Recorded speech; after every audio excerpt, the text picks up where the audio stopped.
me revient donc de vous présenter ces nouvelles infrastructures. Nos équipes pédagogiques, comme vient de le rappeler Marc, sont encore, entre autres, dans la recherche d'un équilibre afin de mettre en place correctement leurs pratiques pédagogiques dans la réforme de l'enseignement supérieur, dite Marcourt de 2014. Nous diplômerons cette année, dans ces espaces, les premiers étudiants qui ont vécu cette réforme Marcourt depuis le début de leur première année.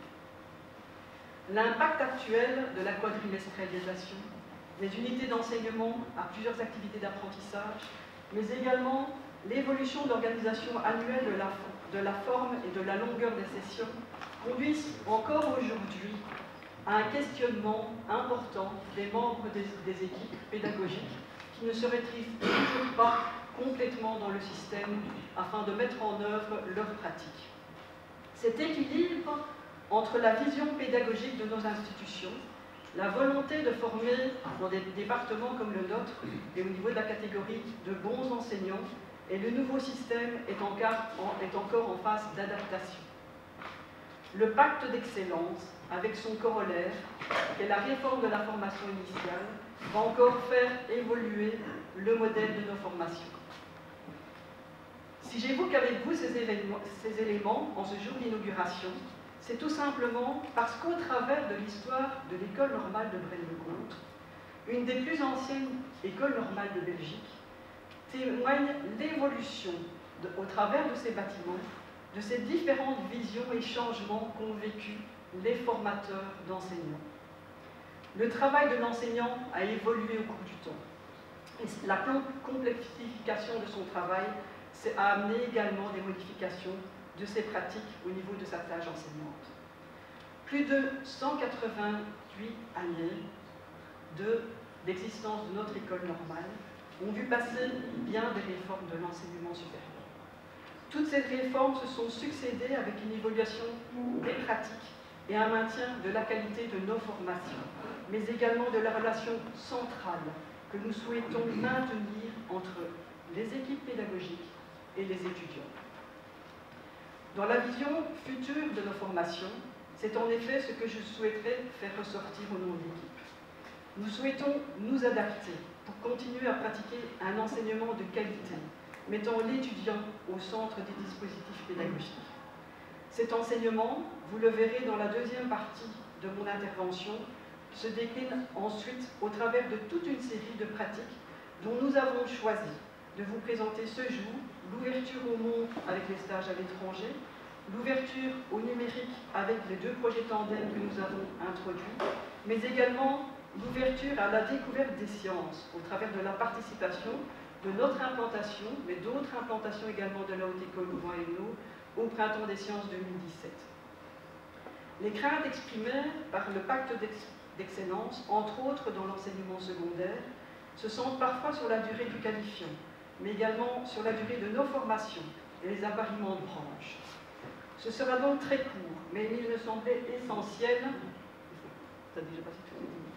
hier, de mettre en place en parallèle cette inauguration aux réformes actuelles et à venir.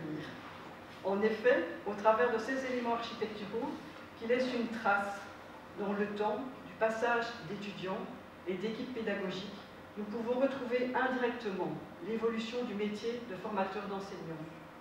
L'extension que nous inaugurons officiellement ce jour sera associée dans le temps aux premières promotions de la réforme Marcourt, mais également aux accords sur le pacte d'excellence et la réforme de la formation initiale des enseignants. Au niveau du PowerPoint historique, nos bases se trouvent d'abord à l'abbaye de Bonne-Espérance, d'où la formation initiale des enseignants sera réalisée avec une formation qui, dans le temps, ça, des enseignants sont surtout des instituteurs primaires, et qui est une formation à l'époque qui n'a pas la durée d'aujourd'hui déjà. C'est une formation à l'époque qui est en 4 ans. Donc, si nous retournons dans nos racines, la formation initiale qui est à la base de notre école normale est une formation comme celle que va nous amener la réforme de la formation initiale, une formation qui était en 4 ans. Mais une formation en 4 ans à une époque où la primaire durait plus longtemps au niveau du front commun. Cette institution a constitué sur le site de l'abbaye de Bonne-Espérance jusqu'à 300 étudiants qui étaient à l'intérieur de l'implantation. En 1838, l'école normale va déménager sur Braine-le-Comte avec la formation d'instituteurs primaires. Vous avez sur la droite là le site de construction, le site en construction, mais également le site dans sa finalisation au niveau de l'implantation de Braine-le-Comte. On peut alors à ce moment-là parler d'une école normale sur Braine-le-Comte. La suite. À l'époque, parce que nous avons, au niveau de la construction de l'implantation, eu une charge urbanistique qui a été imposée par l'administration communale. Au niveau de cette charge urbanistique, initialement, il n'y avait pas de rue de l'école normale, mais par contre, par la suite, la rue de l'école normale est arrivée au niveau de l'implantation, ce qui a conduit par la suite, avec l'avancée du nombre de voitures sur les différentes villes, des problèmes de mobilité importants. Il faut savoir qu'initialement, le site de Braine-le-Comte avait été choisi parce qu'il était dans un nœud ferroviaire et qu'à l'époque, au niveau de l'organisation, la présence tant du réseau ferroviaire que du développement économique de la région était quelque chose qui était une vision importante dans les choix de déplacement au niveau du site. Outre cette présence de l'école normale sur le site alors de l'école normale de Comte, initialement uniquement la formation des instituteurs primaires, par la suite l'évolution de la société va amener des besoins dans l'enseignement secondaire au niveau des enseignants. Il va y avoir alors arriver également de la formation d'une école normale moyenne sur le site de Braine-le-Comte. Et ce n'est que plus tardivement, on peut passer au slide suivant, et ce n'est que plus tardivement que va arriver la section normale préscolaire, qui est à la Louvière au moment où se décident des fusions pour des rationalisations déjà à l'époque au niveau de différents pouvoirs organisateurs. Le déménagement de la section normale préscolaire se fera au moment de la création du bâtiment existant de l'école normale de Braine-le-Comte et du département de la Haute-École, qui est en construction sur la face de gauche.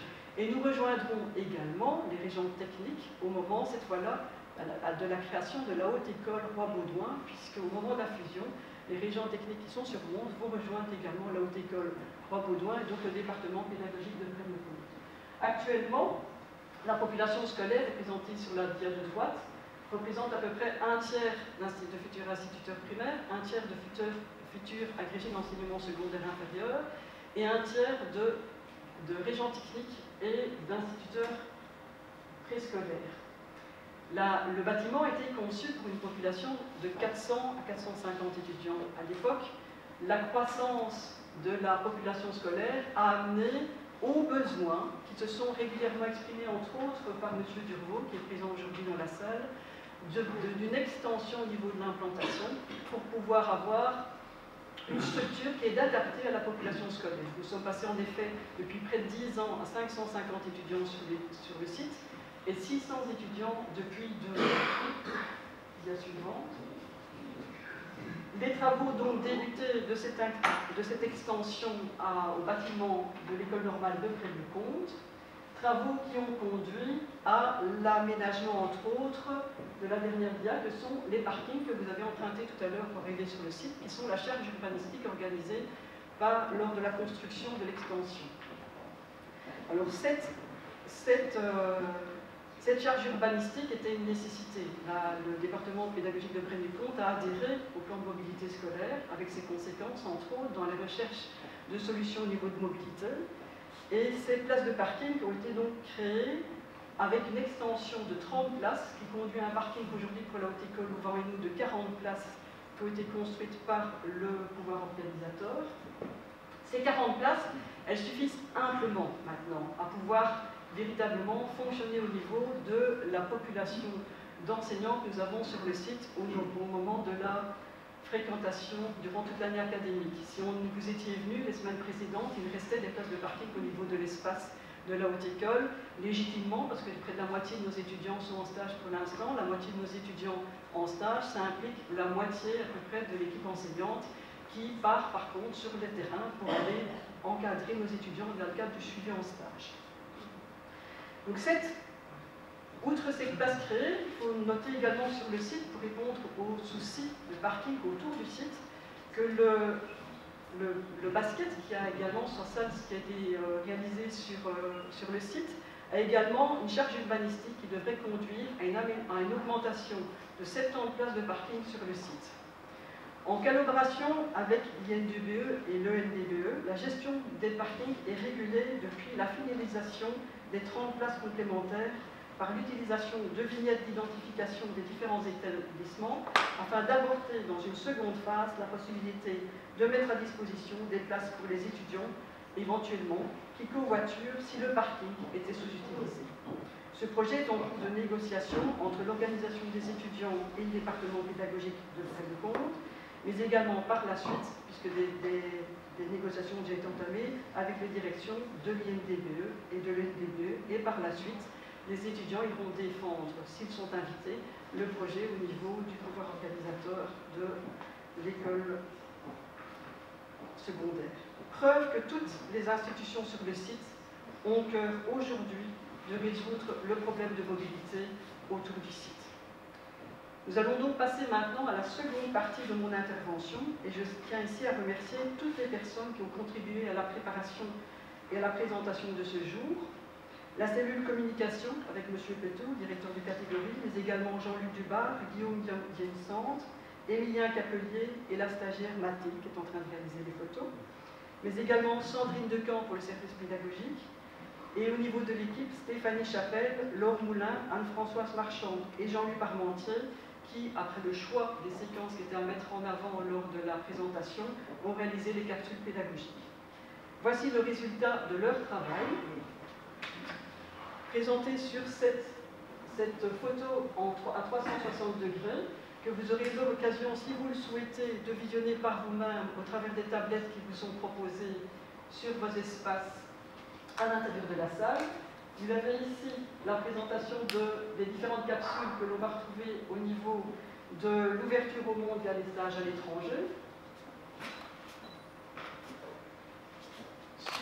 Arrive avec les étudiants installés sur les tables, les capsules que vous pourrez scanner si vous le souhaitez au niveau du mur qui est dans le fond de l'auditoire, sur lesquels il y a pourquoi j'ai choisi Braine-le-Comte au niveau de la formation et la présentation par des étudiants de certains éléments de leur formation, que ce soit pour la section préscolaire, primaire ou la section d'agrégé d'enseignement secondaire inférieur. Vous avez sur la petite flèche, si vous voulez le revoir, lorsque l'on sort de la pièce, la capsule qui se trouve également sur le Facebook de la catégorie. Et enfin, sur la droite, vous avez le dernier point qui avait été choisi comme élément à mettre en avant, qui était le printemps des sciences que l'on retrouve tant au niveau de nos départements que de la catégorie pédagogique dans sa globalité, mais également d'autres implantations de la haute école hors catégorie pédagogique. Donc cette présentation et ces choix se sont voulus à 3 niveaux, celui du département pour l'ouverture au monde, celui de la catégorie, entre autres pour, j'ai oublié d'en parler, l'école numérique, et celui de la haute école pour le projet du printemps des sciences. Alors, l'ensemble des locaux dans lesquels vous vous trouvez aujourd'hui est de taille variable en fonction des groupes qui seront constitués. Une cloison mobile que vous voyez dans le fond de la pièce et pour laquelle vous pourrez avoir la présentation de sa mobilité puisque l'espace de restauration et le drink vous sera offert de l'autre côté pour les laisser travailler en toute sérénité et qui, au niveau de la préparation et qu'indirectement nous puissions réaliser la séance inaugurale sans être dérangés par leur préparation.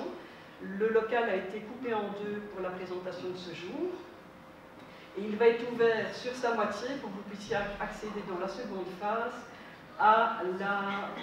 au buffet qui vous est offert et au drink qui vous est également offert. Donc cet espace permet d'accueillir près de 400 personnes uniquement en place assise.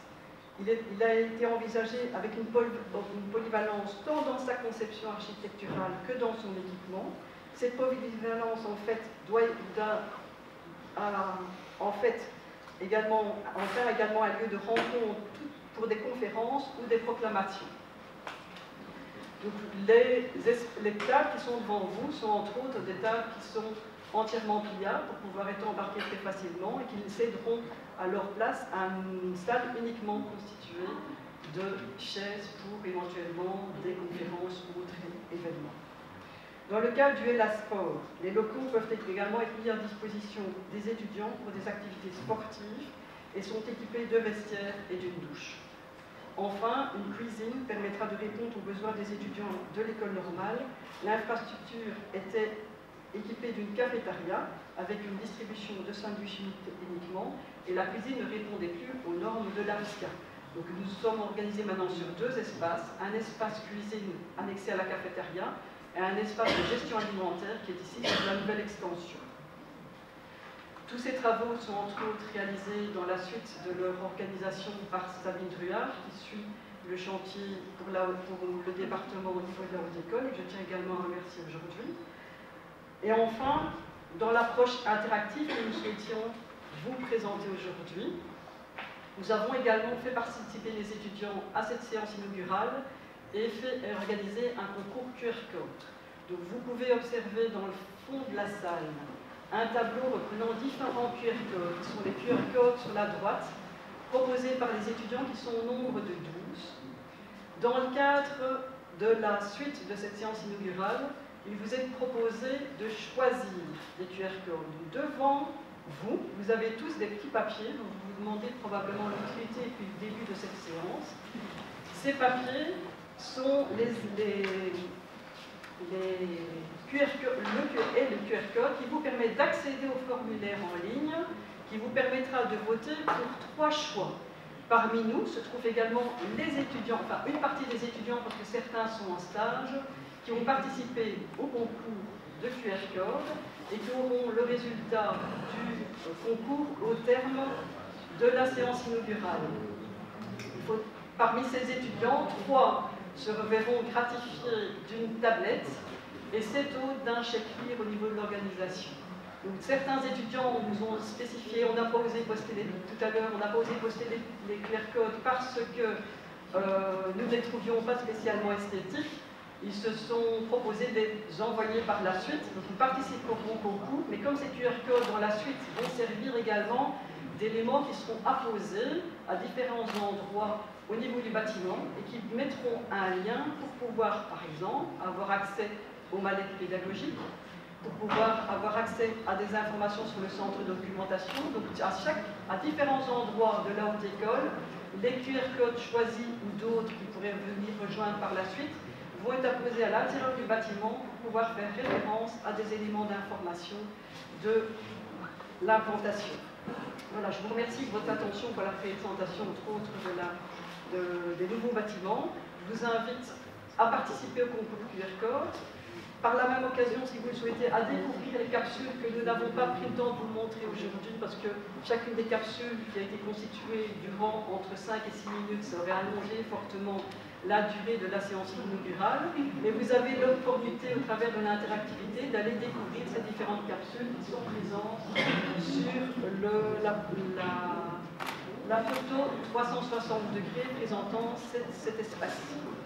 Voilà, donc pendant 10 minutes à peu près, je vous propose d'en découvrir par vous-même, dans un travail en autonomie, le bâtiment et de participer également au concours de QR code. Merci à tous pour votre attention.